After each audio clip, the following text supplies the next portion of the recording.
Welcome to Business with Beers. I am your host, Brian Beers. This is a podcast for business owners who want to scale their business to massively grow their income and contribution by investing in people, process, and technology. This week, I've got a great show with Chris Walsh. Chris is the CEO of MJBizDaily, which is the marijuana industry's largest business-to-business news outlet. They also host the largest marijuana industry convention, attracting over 30,000 people to Las Vegas every year. In this episode, we talk about the path to legalization, who are the different players in the supply chain of producing it, the opportunities for entrepreneurs looking to break into the industry, and where investors can look to deploy their capital. Chris makes a great point that while most people think of the marijuana industry as just growing and smoking a plant, there are lots of ancillary jobs that are created that support the industry. This includes, real estate things, attorneys, accountants, there's manufacturers of lighting equipment, fertilizer, there's marketing, there's social media, there's transportation, and more. And before we get into the show, I want to tell you about an extraordinary offer from a company that I am currently using called MyOutDesk. MyOutDesk offers professional virtual assistant services, and they also happen to be rated the #1 virtual assistant company by Tech Radar with over 700 five-star reviews. My friends and associates are among the thousands of very satisfied customers. And I always get a lot of listeners asking questions on how do I scale while lowering my costs. I use MyOutDesk and save 70% versus a traditional in-person hire. So for Business with Beers listeners, MyOutDesk is offering a free double your business strategy session. Simply go to myoutdesk.com/beers, as in my last name, to schedule a call. On this call, you can work one-on-one with one of their business consultants to design an action plan to hire and launch a virtual assistant into your business today. If you'd like to learn more about the topics covered in this podcast, check out brianbeers.com to sign up for my free newsletter delivering content directly to your inbox. Welcome to the show, Chris. Thanks for having me on. Awesome. Well, before we get into marijuana business, this wouldn't be Business with Beers if I didn't ask you that me and you were at a bar having a drink. What are we having? Ooh, that's a tough one. I'm going to rattle off a few here. I'd say I'm a big fan of Easy Street Wheat and Colette. If you haven't had that, that's Spike Divide, Colette is. And then I also like sours, but I like the La Roja by Jolly Pumpkin and Duchess out of Belgium. Okay, that sounds good. I've heard of not any of them, I don't think. So I'll have to. Well, you got those written down. New ones for your list. There you go. That's awesome. So if you could share your story, who you are, what you do, and how you got into the kind of the marijuana industry. Yeah, I'm the CEO of MJBiz, and we provide news and analysis and market research and business-to-business trade shows for the cannabis industry. And we don't target consumers or patients or advocates necessarily, or the general public. This is really about helping the business people and investors that have created this whole new industry over the past decade plus. We got started in 2011. My background is in business journalism. So I worked for newspapers and was a reporter covering everything from sports business to the skiing industry, to the economy, to high tech.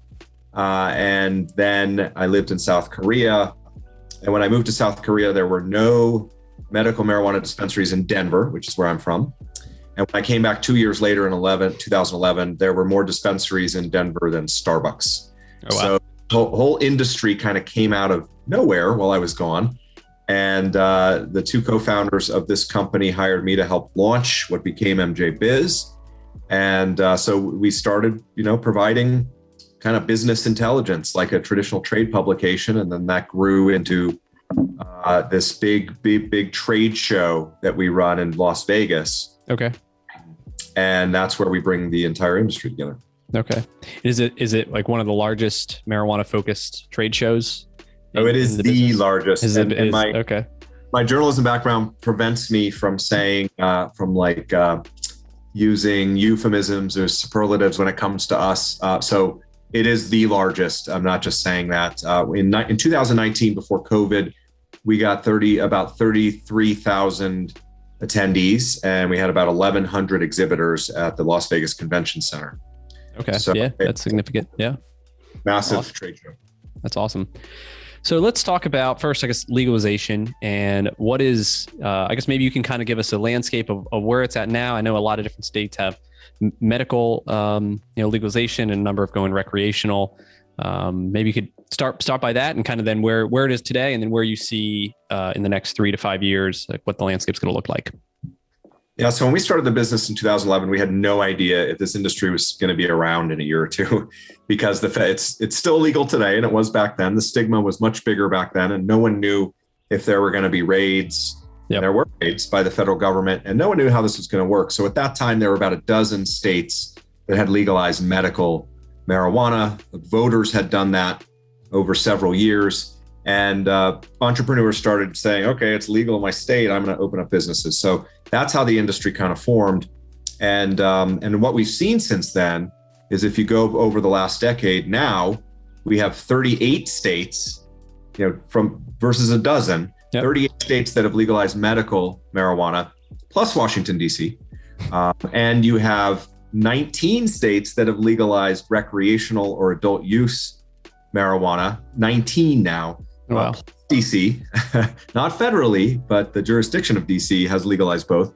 And so that's where we are today. And we've really seen the dominoes start falling in a good way the last couple of years with recreational. And on the legalization front, we had 5 states with legalization measures on the ballot in the election last year, the general election. And all 5 voters in all 5 states passed their measures to legalize recreational or medical marijuana, including red states like Mississippi and South Dakota. So this has crossed party lines. This is across the entire country.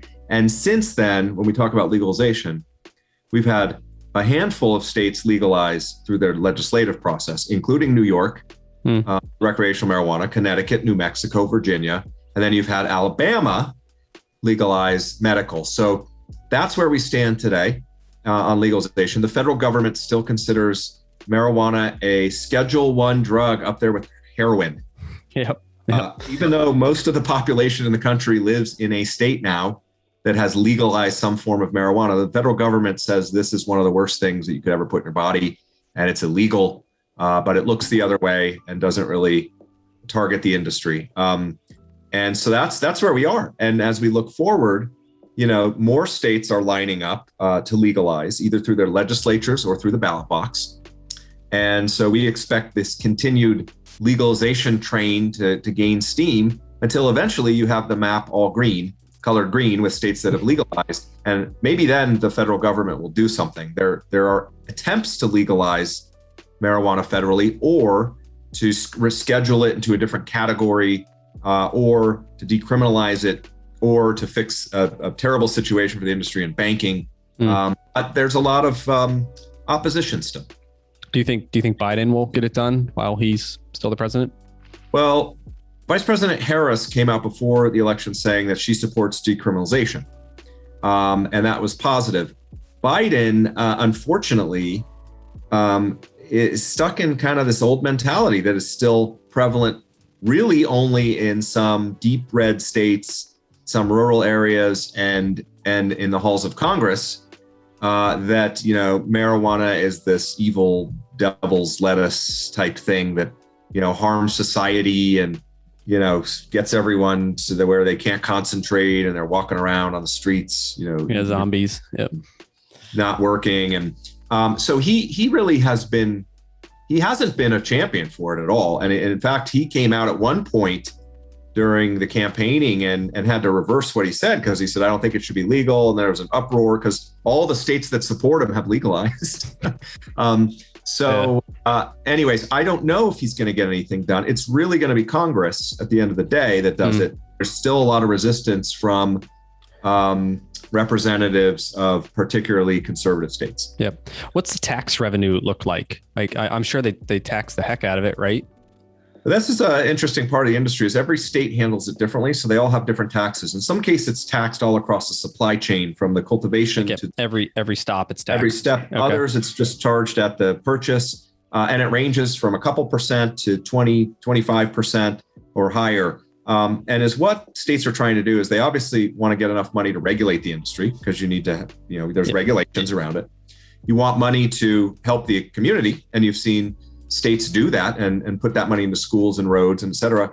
But if you go too high, you push people back into the black market. So yep. You can make a lot of money of this as a state and revitalize communities and economies, but you have to find the right balance. Yeah. How much? I mean, I don't know if you could know this or not, but like for your average state legalizing it, like what percentage increase could they get in their budget? Is it like a 5% increase in their budget, 10%? Like how big or how significant is this to them? It's hard to paint a broad picture because every state is so different. Yeah. It doesn't become like 10% of their budget or anything. You know, a whole state's budget is huge, but you know, it can be in the, tens, hundreds of millions of dollars. It can stretch into the billions over a decade in some of the bigger states. It's a lot of money. Yeah. Okay. If you're using it correctly as a state, it can make a real difference. Now there's states where it isn't making a difference because they're not using the money in the right ways. Sure. But there is that benefit of legalization for sure. Okay. So let's talk about, the marijuana industry, the supply chain. Like, let's start with the beginning. Where does it all start, right? Obviously, I guess on the farms or where it's cultivated. And then, so what does that look like? And who are the players kind of as you move along the chain to, the end user? Yeah, I'm going to focus on what we call the plant touching part of the industry, which is what most people think of when they think of cannabis. But there's a whole nother sphere out there that I will touch on after. So yeah, I mean, you have companies that grow marijuana. They can grow it depending on their state's rules. Every state is completely different in their rules because they've all done this on their own. There's no blueprint without any federal government oversight. So they all kind of have done it according to how their regulators think, et cetera, et cetera. So you might be able in some states to operate a standalone cultivation facility. In other states, you have to control the entire supply chain. But it starts with cultivation. There are companies growing outdoors if it's allowed in their state in big fields. There are companies growing in greenhouses. There are companies growing in warehouses.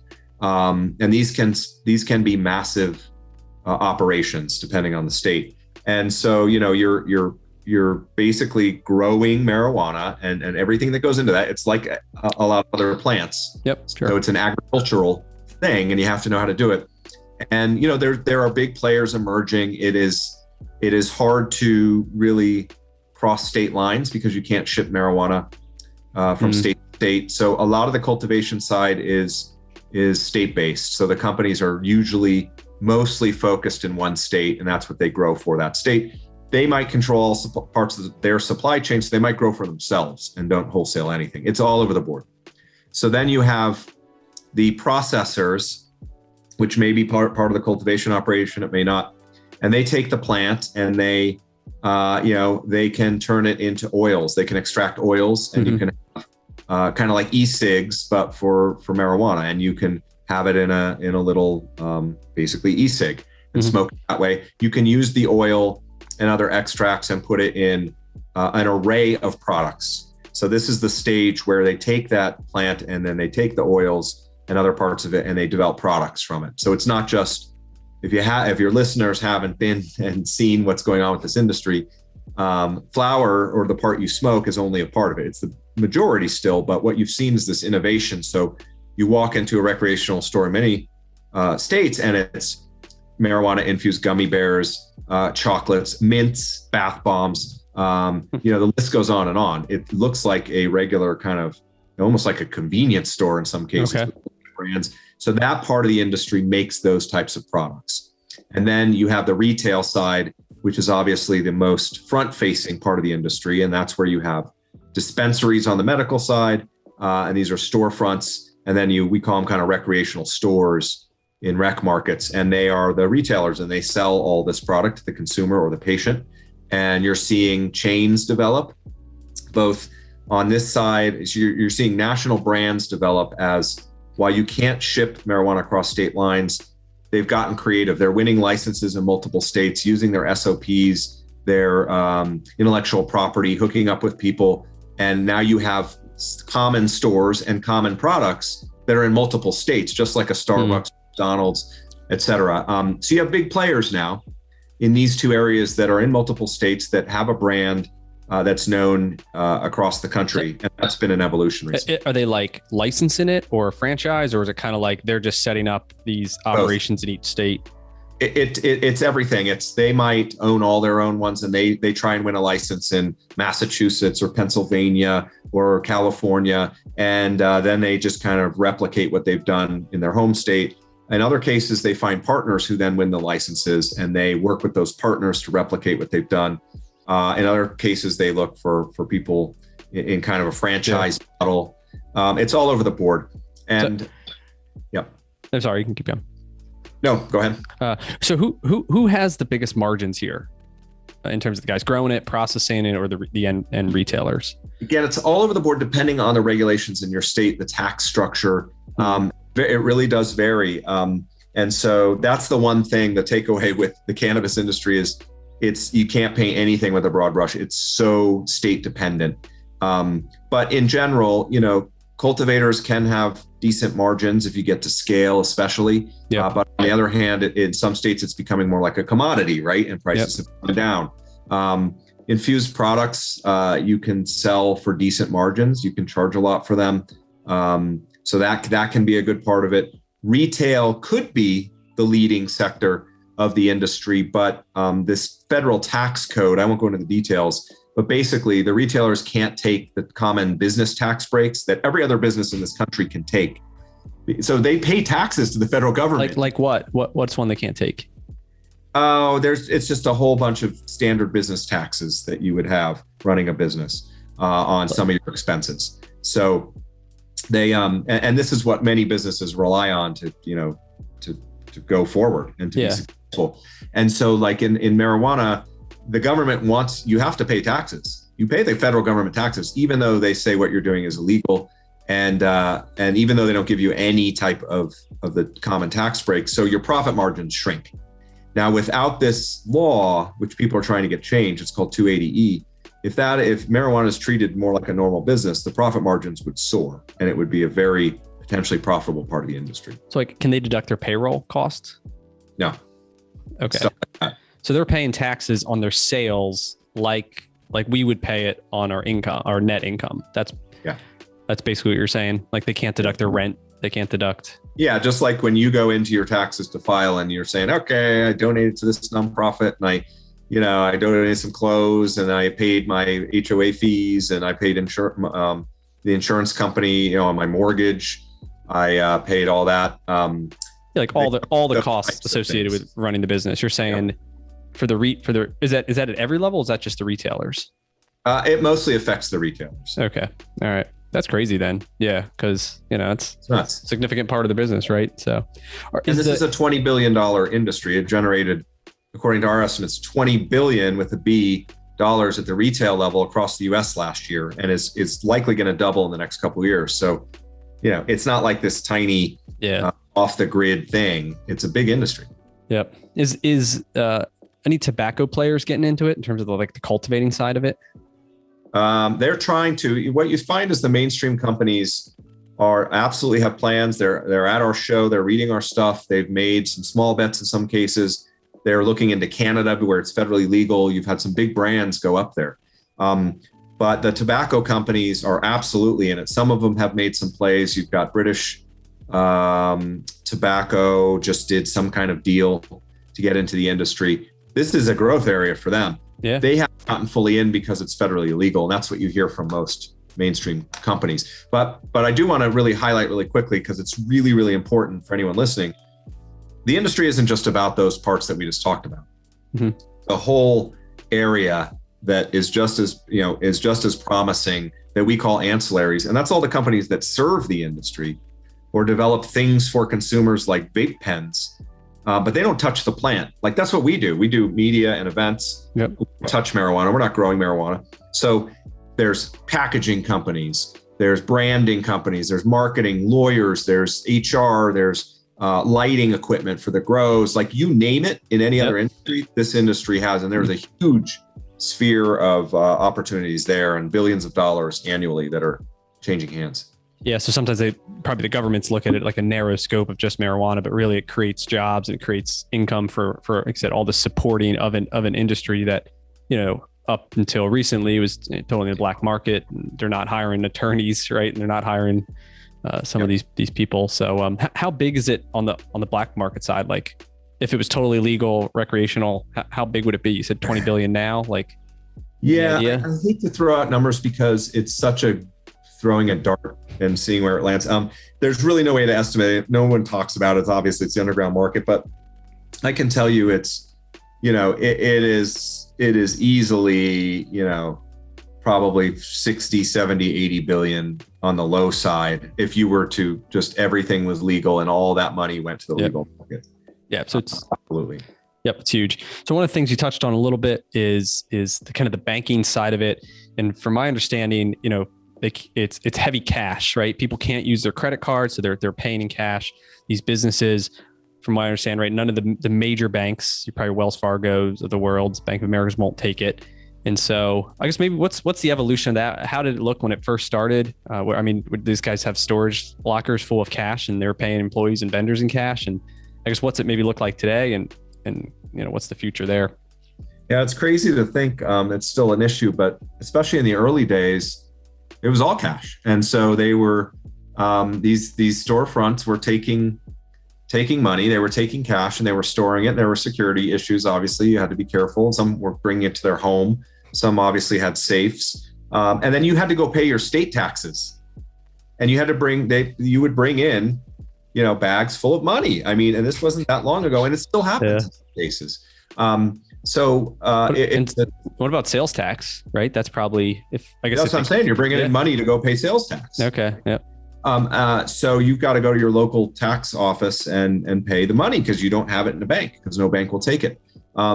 It's evolved since then. And a lot of companies are able to find banks. They are not the major players. The major banks will not do it because it's federally legal. They don't want to risk everything they have on the line.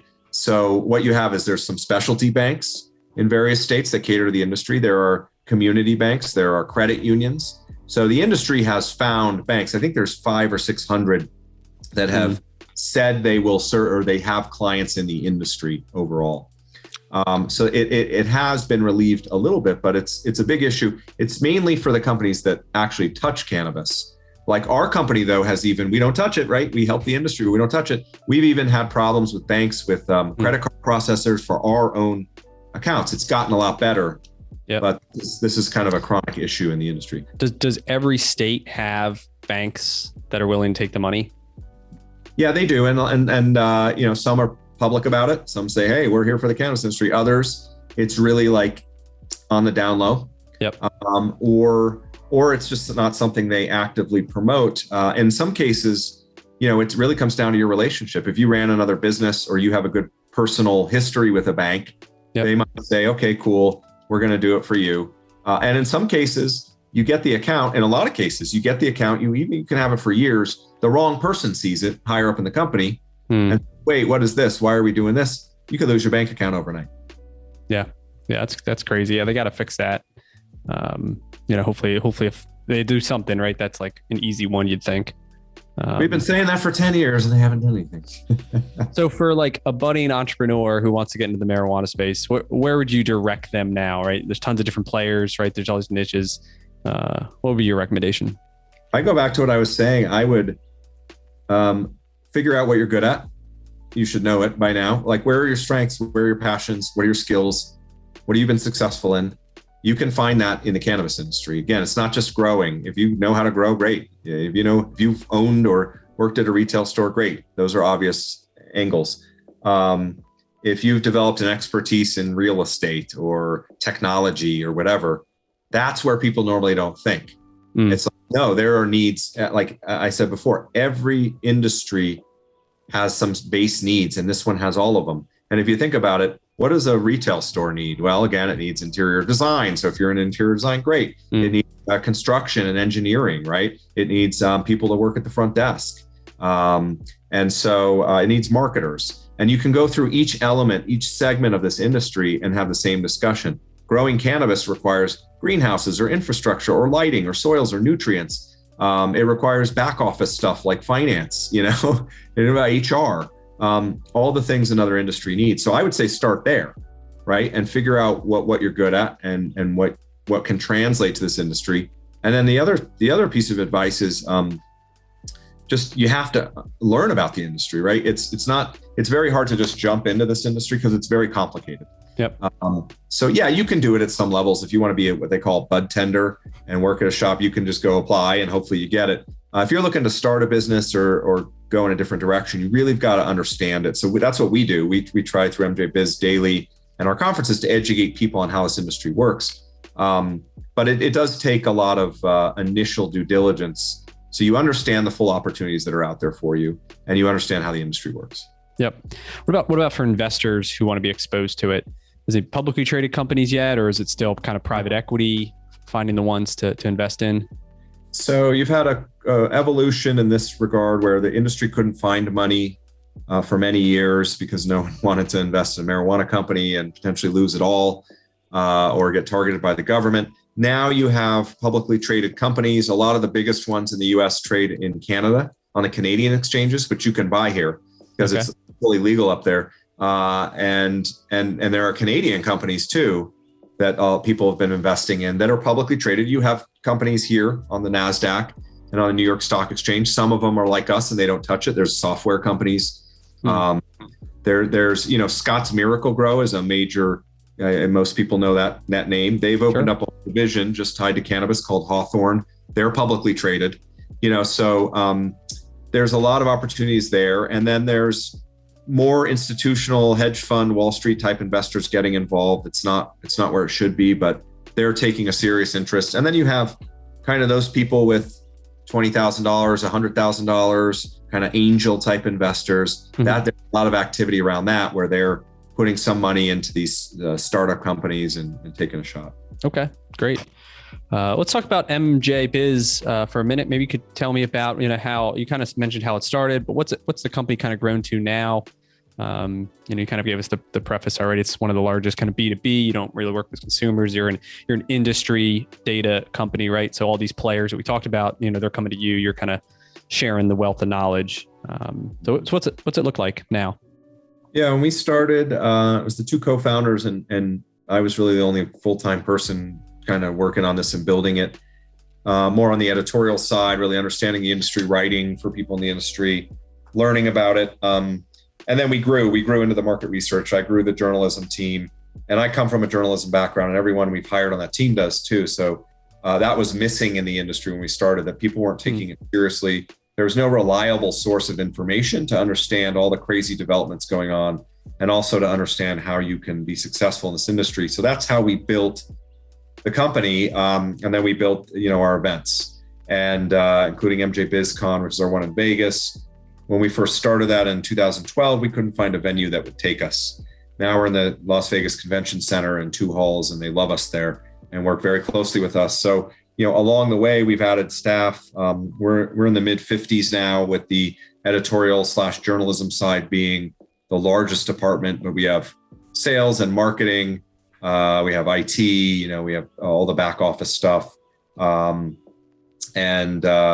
so that's how we've grown. Now, we did have a very difficult 2020 when most of the revenues are generated from live events, and those disappeared overnight without any clarity on when they'd come back. We had to make really tough decisions. It was a brutal year. And so we were closer to 85, 90 employees and had plans to hire more, but we had to adjust to the reality of the situation. Yeah. So the majority of the income is from the live events and the conventions, from the in-person trade shows. Is that? Yeah, the majority of events come from that. And then we do have, which we put more effort into building up the foundation on the editorial side. So we also generate revenue from ads in emails, on our websites, in our reports. So there's a heavy kind of heavier publishing side, but the events are the bulk of it. Okay. Do you have like a membership service where these companies subscribe for kind of this industry exclusive data too? We have not gone the subscription route. So our news is free, and our newsletter is free. Our website is free, MJBizDaily. We also have Hemp Industry Daily, covering the hemp and CBD industry. I'm sure a lot of people have heard of CBD. And we've kept that available and accessible for people in the industry. Our research reports in general are free as well. The only thing we really charge for on that end is our fact book, and that's the annual, couple 100-page data heavy look at the industry. Okay. All right. And what are the two big goals you're working on now in terms of moving the company? What are you looking to achieve? We're really, our event in Las Vegas is the week of October 18th. And our whole focus has been on ensuring that this event is going to be successful. Coming out of a pandemic, people are all over the board on what they're comfortable with, on what precautions should be in place. Some people hate masks. Some people won't go anywhere without them. Some people want vaccines. Some people won't get on a plane. Some people rip masks off other people. We've got this crazy situation. Yeah. So we're trying to make sure that all our focus has been on MJBizCon and making that successful this year as we come out of the pandemic, knock on wood. But we're also looking to the future. And I mentioned all the states that legalized earlier since November. And so we're really trying to capture that growth in the industry, all the new people coming in that are going to be starting businesses, the current people expanding them, and how do we best serve the industry going forward through everything we do so that cannabis becomes professional, more mainstream. It keeps its quirkiness, its cultural side that makes it different from other industries. And how do we best, handle all the growth that's coming and help the industry thrive? And so that's what we're looking to do. Before the pandemic, we were global. We had held events in Denmark, which has, they have legalized medical. We held an event in Colombia, which is legalized medical. We had Canada, and I was looking at Asia. We scaled some of that back because of the pandemic, but this is becoming a global industry. So we're trying to identify where everything is going, where the needs are in a really fast growing, fast changing sector. Okay. Yeah, that's great. That's exciting. And yeah, you guys will be on the forefront of kind of the media and the journalism. And that's what we need these days, right? There's so much fake news out there and just clickbait, trying to get people to read an article that has no content at all and just a picture. And so, I think it's noble to seek the truth, right? And let everybody know and educate them and kind of be validated in that regard. So absolutely. That's what we try to do. Yep. It's great. Any business books you're reading now or anything that's intriguing you'd like to share? No, I'm not. I haven't been reading much, unfortunately, because I've been so heads down in this. My books and my education is coming right now in the real world of taking over as CEO of this company in January of 2020 after almost a decade of growth, and then dealing with the worst case scenario that wasn't even imaginable before. Yeah, 3 months into your job. Yeah. 3 months, you're like, oh man, what is going on? So really this last year and a half has been grueling. And when I'm reading, I'm actually not reading business books. I'm reading a book right now on Roman emperors. I'm trying in my free time, right now, because work is occupying so much, I've moved away from books. What's the book? The Roman book? It's the 12 Caesars. Okay. That's cool. I love ancient Roman history, but we also, before the pandemic we had Mark Randolph from Netflix, one of the co-founders of Netflix, speak at our event. And he had he had some great takeaways for everyone. And it was really, his book is called That Will Never Work. And that's what I was reading before the pandemic, because he talks about how you have to create a culture of innovation at a company and not be afraid to fail, which I think we've all heard, but he lived that. And this book talks about, how when they were building Netflix, it only took that one good idea and everyone thinks he's brilliant. But he had a lot of ideas that didn't work before that, right? And so he had to keep that culture instilled in his company. Yep. And for every 100 ideas you try, they all might be complete and utter BS or terrible, but that gets you to the one that could be game changing. So I had read that before the pandemic and was all pumped up, and then everything went out the window. Yeah. But every failure is really just a learning experience. It's all about your perspective. And if people take a positive perspective on it and say, hey, what can I learn from this situation? There's a lot more positive outcome than if they look at it and say like, oh, why does this happen to me? And they're all negative. Exactly. So that's a great, lesson to live by in general. So, sounds like you guys are back kind of getting ramping back up, and it'll get back to normal soon, if probably not bigger than ever. So we're excited. Awesome. So where can listeners connect? What's the website? How can they get in connection with you if they need to? Yeah. Our website is MJBizDaily, MJBizDaily.com. And that's our main portal into everything we do, including MJBizCon, which is our big conference. And I also have a podcast I started called Seed to CEO. And it's actually aimed at, I talk to CEOs and founders in the industry and kind of distill out their success stories. And it's aimed at people that are looking to get into cannabis. It's not aimed at people in the industry. It's really those who are looking for intel, business case studies, and inspiration. So you can download Seed to CEO wherever you get podcasts. And then if people want to reach out, I'm at chris.walsh@mjbiz.com. That's awesome. Yeah, Seed to CEO. It's a cool name. Playing the words there. And so for the budding entrepreneur wanting to learn about it, right? It's a good way to start and get on your website and, like I said, see where the opportunity is. Absolutely. Cool. Well, I appreciate you hopping on here and sharing all your industry knowledge and giving us a good landscape of where it's going. And it's something to look out for. So I appreciate your time and thank you. Thanks for having me on, and try those beers. See if you like them. Will do. I'll see you.